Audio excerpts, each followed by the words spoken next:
Okay, today we're going to have a fun little segment here. It's called The Great Market Myth.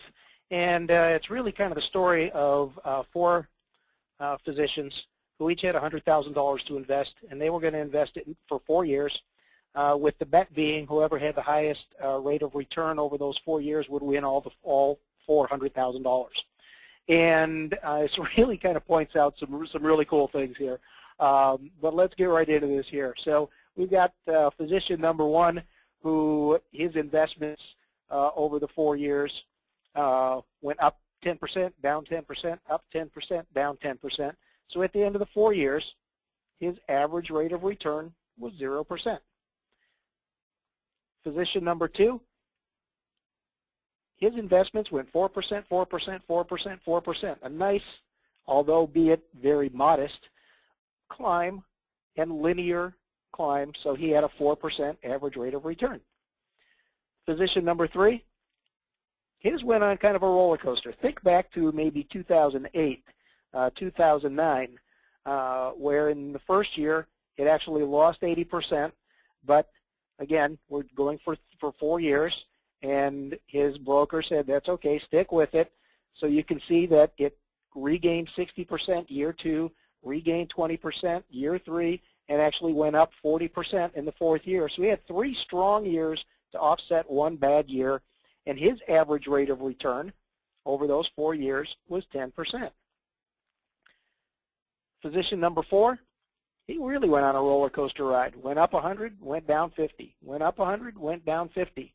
But overall, looks like he's the winner because he had a 25% average rate of return over those 4 years. Well, they all got together, and physician number 4 was sitting there just joyous because now they get to open up their envelopes to see how much money they've got. And lo and behold, you would think that number 1 started with 100, had a 0% average rate of return. He ought to have how much money? $100,000, right? Well, guess not. He actually only ended up with $98,010. Well, why is that? Well, in year number 1, it went up 10%, so he had how much? 110,000. Year number 2, it went down 10%. Not from the 100,000, from what? From the 110. So his actual amount was below the 100,000. Year 3, it went up 10%, not from the 100, but from that lower amount. And year 4, it went down again. So he ended up actually with $98,010. Now imagine if this was your money, and over 10 years, 20 years, 30 years, irregardless of fees that you paid, not even taking into account that, you started with 100, you ended up with a 0% rate of return, and you ended up with less money than what you started with. Huh. Gets us thinking, huh?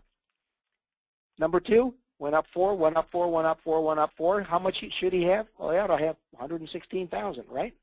No, he actually has more than that because, again, when you start and really create true linear or compounding effect of your money, year number 2, it goes up not 4% from the 100,000, but of the 104.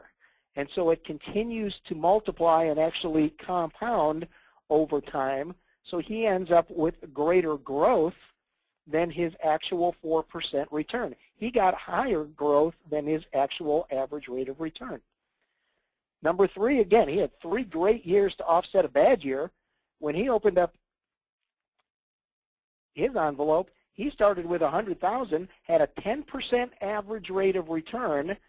And again, folks, you got to realize that according to the Securities and Exchange Commission, that he did receive a 10% average rate of return, and this mutual fund or stock or whatever this investment was can legally put on their prospectus that they created a 10% average rate of return over those 4 years, yet he started with 100,000 and ended with 53,760. Why?